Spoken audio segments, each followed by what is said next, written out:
ગુજરાતમાં ગત 2 દાયકામાં ન થયો હોય એ પ્રકારનો અસાધારણ કમોસમી વરસાદ આ વર્ષે થતાં રાજ્યના વિવિધ જિલ્લાના ખેડૂતોના પાકોને મોટું નુકસાન થયું છે। આ સંદર્ભે મેં તથા મારા સાથી મંત્રીઓએ જુદા જુદા જિલ્લાઓમાં જઈને અસરગ્રસ્ત ખેડૂતોની સાથે પ્રત્યક્ષ વાતચીત કરીને તેમની સ્થિતિ જાણી હતી। કુદરતી આપત્તિની આ ઘડીમાં ધરતીપુત્રોની વ્યથાને સમજીને રાજ્ય સરકાર પૂરી સંવેદનાથી તેમની પડખે ઊભી છે।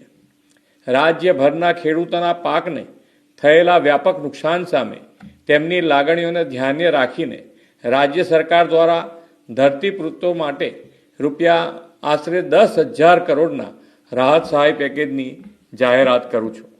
આ ઉપરાંત રાજ્ય સરકાર 9 નવેમ્બરથી ખેડૂતો પાસેથી ટેકાના ભાવે આશરે 15,000 કરોડથી વધુના મૂલ્યોની મગફળી, મગ, અડદ અને સોયાબીનની ખરીદી પણ કરવા જઈ રહી છે। અન્નદાતાઓની આર્થિક સુખાકારીની ચિંતા પોતાના માથે લઈને રાજ્ય સરકાર તેમની સહાયતા માટે હંમેશા પ્રતિબદ્ધ હતી, છે અને રહેશે તેવો વિશ્વાસ આપું છું।